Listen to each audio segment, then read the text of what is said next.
नमस्कार, मैं हूं आरजू अंसारी और आप देख रहे हैं राष्ट्रीय जगत विजन न्यूज।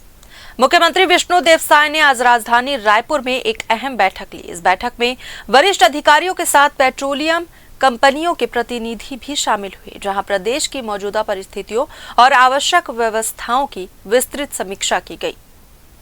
बैठक के दौरान मुख्यमंत्री ने स्पष्ट किया कि राज्य में किसी भी प्रकार की पेट्रोल, डीजल या अन्य आवश्यक वस्तुओं की शॉर्टेज नहीं है।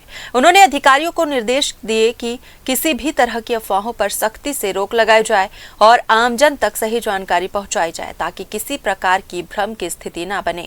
मुख्यमंत्री ने कहा कि प्रदेश में हालात पूरी तरह सामान्य हैं और सभी जरूरी व्यवस्थाएं सुचारू रूप से संचालित हो रही हैं। उन्होंने अधिकारियों से कहा कि सतत निगरानी बनाए रखें और आवश्यकता अनुसार त्वरित कार्रवाई सुनिश्चित करें।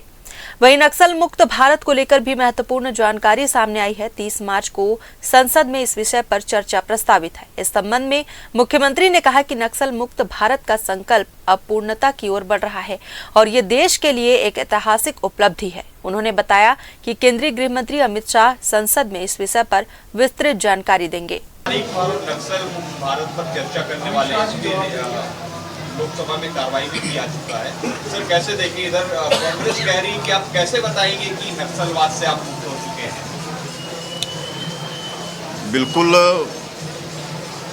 छत्तीसगढ़ का सौभाग्य है कि डबल इंजन की सरकार और माननीय हमारे प्रधानमंत्री श्री नरेंद्र मोदी जी और गृह मंत्री जी दोनों की दृढ़ इच्छा शक्ति के कारण और हमारे जवानों के अदम्य साहस के कारण जो माननीय गृह मंत्री जी का संकल्प था 31 मार्च 2026 तक पूरे देश से नक्सलवाद को समाप्त करना, बिल्कुल उनका संकल्प पूरा हो रहा है।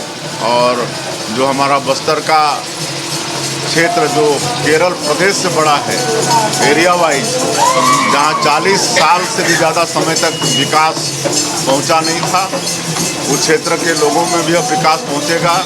वहाँ भी सड़कें, बिजली, पानी सब लोगों को मुहैया होगा।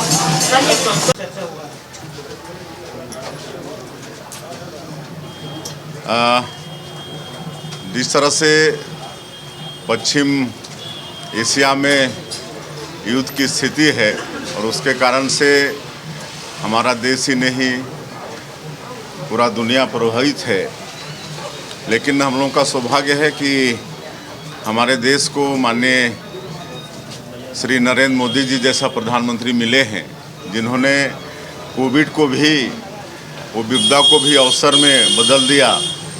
तो स्थिति तो आज नहीं है, फिर भी कल उन्होंने हमारे मुख्यमंत्रियों के साथ बैठक किया है और जो भी स्थिति निर्मित हुई है उसके विषय में चर्चा हुई है और उन्होंने आश्वस्त किया है कि किसी भी तरह से कमी नहीं होने दी जाएगी, चाहे वो ऑयल की बात हो या गैस की बात हो। लेकिन ज़्यादातर मॉनिटरिंग की आवश्यकता होगी और टीम भावना से काम करने की आवश्यकता होगी और आप लोगों का भी सहयोग जरूरी होगा कि जो वास्तविक बात है वो लोगों तक पहुँचे। कहे कि अफवाह होने पर लोग पैनिक होते हैं और अव्यवस्था बनती है, इसलिए पूरे टीम भावना से मतलब इस परिस्थिति से जूझना है और कोई किसी तरह की मतलब व्यवस्था या कोई किसी चीज़ की कमी होने वाली देश में नहीं। फिलहाल इस खबर में बस इतना ही। देश प्रदेश की खबरों से अपडेटेड रहने के लिए हमारे चैनल को सब्सक्राइब करें और नई खबरों के नोटिफिकेशन के लिए बेल आइकॉन जरूर दबाएं। नमस्कार।